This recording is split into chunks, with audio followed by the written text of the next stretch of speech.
Hello and welcome to the EPSI training webinar. This second part is going to describe the Big Five model and the first factor of it, the extraversion. First of all, the first factor, extraversion, refers to individuals who are sociable, appreciate people, groups, and meeting. These are the ones who are extraverted. They are also talkative, confident, active, joyful, energetic, and optimistic. On the other hand, introversion means the absence of extraversion and not its opposite. Introverted people are rather independent, constant, and cautious. They are not necessarily shy, but they often prefer working individually. Just like extraversion, agreeableness is a dimension mostly related to interpersonal tendencies. Courteous, flexible, tolerant, empathic, agreeable people are fundamentally altruistic. They are friendly, ready to help others, and believe others are ready to help them. An individual who gets a low score for this dimension values individual work accomplishment and is more effective when working alone. It does not necessarily seek out others. The third one, conscientiousness, organized, reliable, disciplined, responsible, and efficient are the terms we're going to use to describe people regarding conscientiousness. Conscientious individuals demonstrate will and determination and may think before acting. They strive for success and are reliable on a personal level and professional level. They are scrupulous, punctual, and thorough. Individuals who get a low score are more casual in pursuing their objectives. The next one, emotional stability versus neurosis. Neurotic individuals have a general tendency to feel negative effects such as fear, anger, sadness, timidity, and guilt. Individuals who get a high score on these dimensions have a tendency to have difficulty controlling their impulses and have difficulty also to manage stress. Individuals, on the other hand, who get a low score are emotionally stable, generally calm, and composed and are able to face different stress factors fairly easily. And the last one, the openness to experience. Individuals who exhibit openness to experience are characterized by active imaginations, focus on their emotions, preference for variety, intellectual curiosity, and independence of judgment. They have a full and, let's say, diversified life and are willing to conceive new ideas and adopt not necessarily conventional values. Openness does not mean intelligence. Individuals who get a low score have a tendency to be more conservative in their opinions than in their behaviors. They prefer familiar situations to new situations. They tend to have a specific field of interest. So the first factor, the extraversion factor, will provide information on the way people could be perceived. Let's see the first trait of the factor of extraversion, the dominance. The definition of this trait is the degree of leadership that a person prefers to assume and the position he or she wants to hold at the organization. A low score means that the person prefers to carry out another person's instructions, is more comfortable when not leading a project, and does not impose his or her ideas on others. A disadvantage of having a low score on dominance may be to have difficulty assuming a leadership role in a working group, and also they may have difficulty giving orders to others when discipline is required. On the other hand, having a high score of dominance has some advantages. The first one is people who are going to seek to direct others, who are going to enjoy is making decisions, and are going also to easily take the leadership of projects. We're looking, of course, for a higher score on the dominance trait for managerial position, as example. A disadvantage of having a high level score on the dominance trait is that people can tend to be bossy. They can also assume leadership of projects that does not require any direction from here or from her, and these people may also have difficulty leaving someone else in control.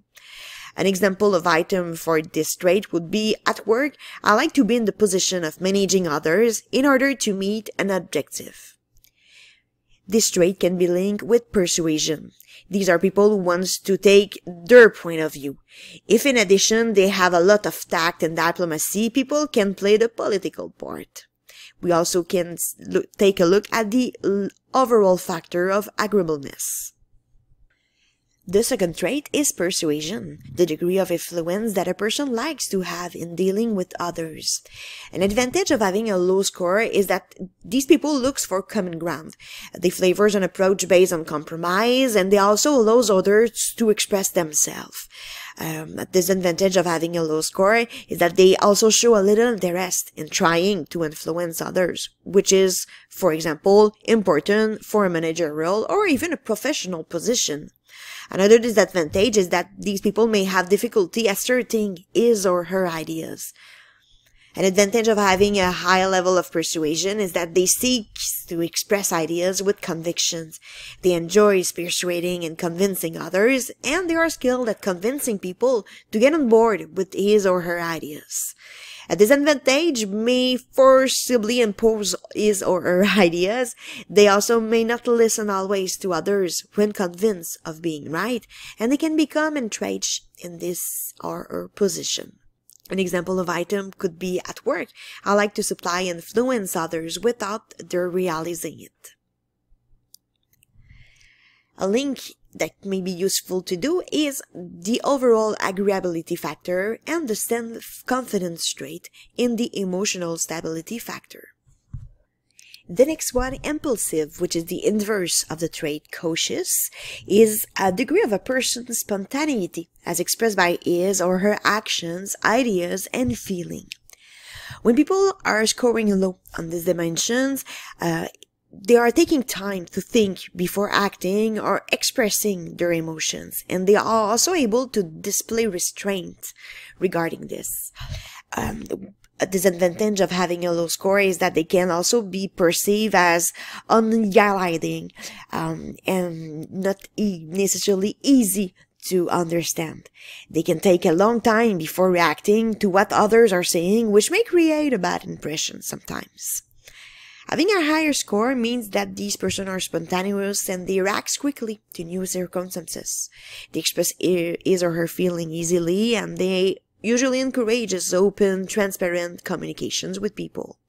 A disadvantage is that they may sometimes make decisions that are influenced by emotion, and they may also get involved in situations in which it would have been better to exert restraint. A sample of item could be at work. It is sometimes alright to react before thinking. Link with the traits of emotivity that we are going to see in the extraversion factor, and also the direct approach. The next traits are important to make with the trait of impulsive. Direct approach, which is the inverse of interpersonal relationship, is the approach the people are going to take when expressing their opinion or criticism in interpersonal relation. When they have a lower score, they display tact and diplomacy in dealing with others, and they place value on the good of the group when expressing him or herself. But they can also have difficulty adopting a more direct style when required by the situation. The use of courage. They may prevent persons from having frank, effective discussions with others, and they may voice criticism in a, let's say, roundabout manner, which can lead to ambiguity. So having a high score has some advantage, such as preferring to establish direct, transparent relationships with people, and also openly expresses what he or she dislikes. But on the other hand, these persons' direct approach can sometimes hurt others or produce undesirable workplace dynamics, and they also may tend to openly criticize the works of others. A sample item could be at work. I believe that we must express our opinions even if others are hurt by what we say. In order to correctly appreciate the level of direct approach, we can take a look at the trait of tolerance that we are going to see in the factor of openness, and also the peace of mind. And finally, the last trait of extraversion is emotionalism, the inverse of the trait phlegmatic. It is the degree of emotion that a person tends to feel in the workplace. So when it is low, these people does not react emotionally to situations encountered in the workplace, and they are able to maintain good work relationships and pursue exchanges of ideas.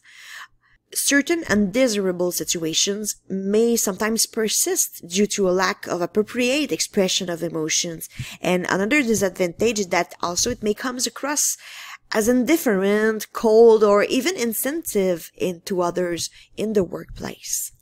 A high level of emotion in the workplace it can be an advantage sometimes. These people react with emotion when they experience, for example, injustice in the workplace, which is good to be expressed. But as a disadvantage, these people are sometimes unable to control their emotion, even when they are aware that they might regret it later. And also, emotions can sometimes undermine work relationships and hinder the effective exchanges of ideas. A simple item could be occasionally, I become emotional at work. We can make a link with impulsive. When we can see a strong impulsiveness, these people can quickly demonstrate their emotions and also take a look at the peace of mind.